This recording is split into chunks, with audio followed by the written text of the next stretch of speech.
Alrighty, so I've got a heater core hose leaking, and last time I had a wheel alignment done, which was only a few months ago, the mechanics told me then that I've got a leaking power steering. I was like, well, how can that be? I never get any oil on my driveway, and that's, you know, I've got a driveway that you'd easily notice if you've got an oil leak, and I've never noticed anything. However, I was running the car with just clean water. So the problem that I found now after putting coolant in is I've got a leaking hose, and so that might contribute to why there was liquid around the power steering. But I keep a clean engine, so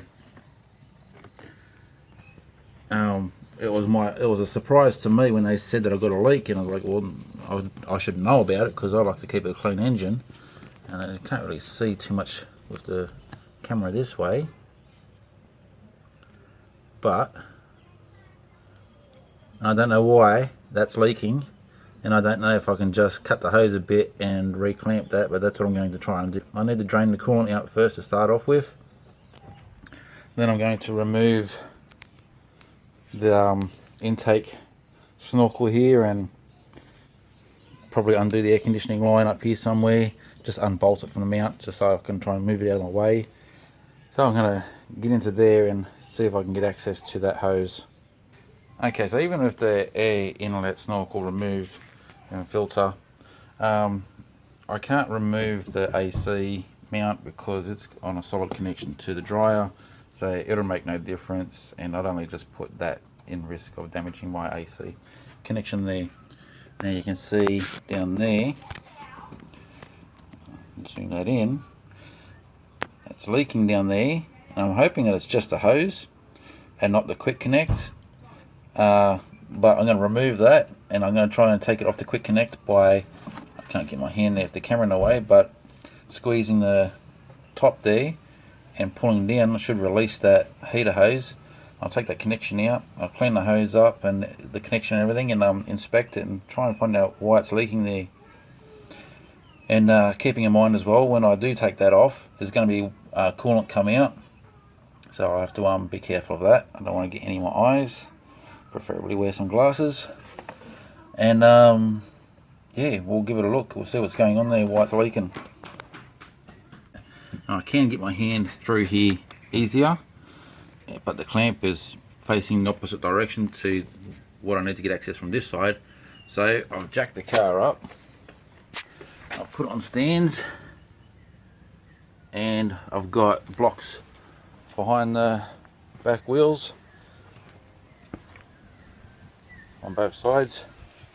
And even though I know that's safe, I leave the trolley jack underneath it anyway, just for that extra safety. So I'm going to get under the car and squeeze that clamp from underneath the car there. It looks like I can get easy enough access. I don't know if I have enough room for the camera though. Definitely not with my hand in the way anyway. And the thing to keep in mind when I pull that hose down after it's unclamped is that it does have water in there, so I better make sure I've got some safety glasses on or something to make sure I don't get no crap in my eyes.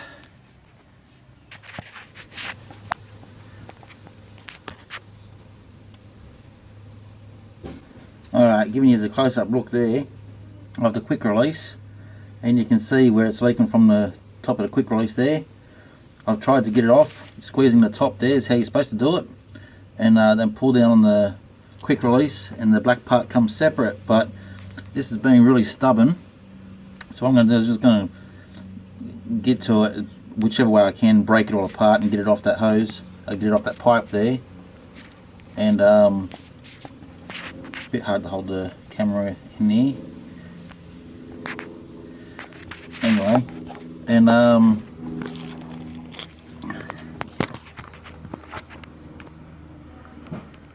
there you go.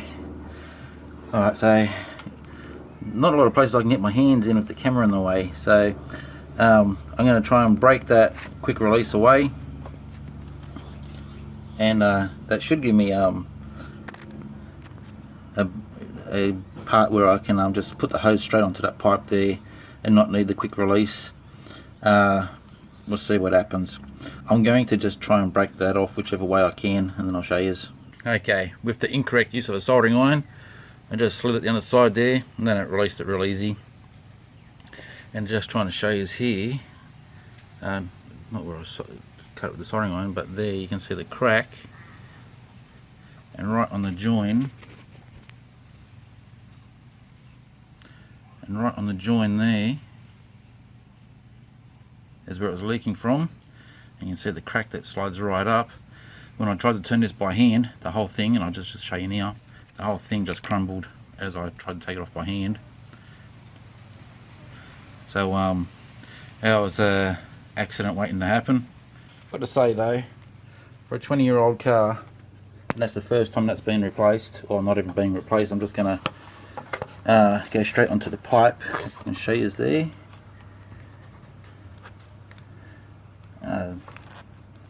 Where am I looking at in the camera? There. Get the right angle on it. I was going to give that a clean. I should be able to put the hose straight onto that and clamp it back up. Okay, so that's the connection there.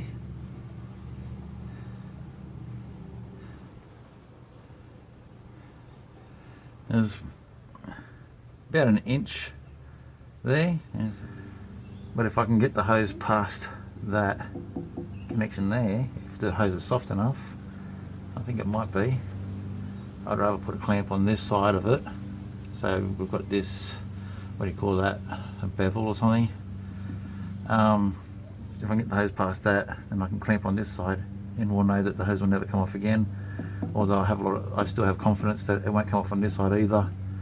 Be on nice and tight. I'm going to use a screw-on clamp instead of a squeeze clamp to make sure I can get it nice and tight, and we should be good to go.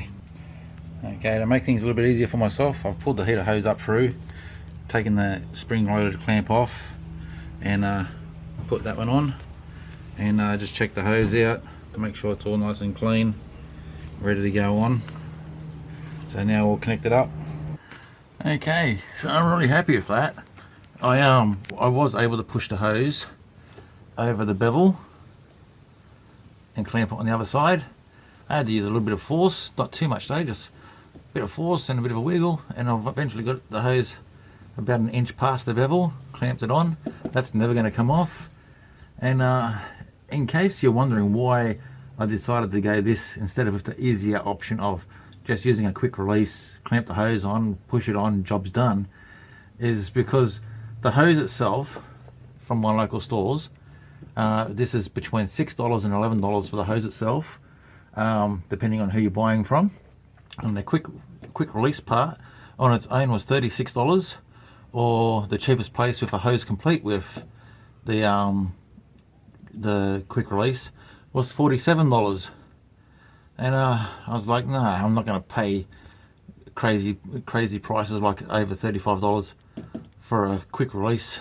So this cost me nothing, and the job's done. That's never going to leak again. So now it's just a matter of putting everything back together, putting the coolant back in the car, and off I go. Alright, for video purpose only, just showing you there, that's my normal running temperature. I might get up a little bit more than that. It gets between the N and the O instead of between the O and the R, because my thermostat opens up at 76 degrees instead of 91 degrees. I've changed the thermostat. I didn't like that. Standard Falcon is 91 degrees. And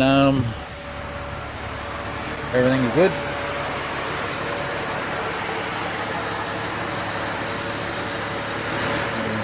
That's it down there, no leaks. So we're all good to go. I'll monitor that though for the next couple of days, but that shouldn't be a problem anymore. Alright, well that's pretty much it. So thanks for watching guys. While I've got the car up on stands, I'm going to do things like fix my mud flap and so forth. Don't put on stands very often, so might as well tend to a few other things. Alright, cheers guys.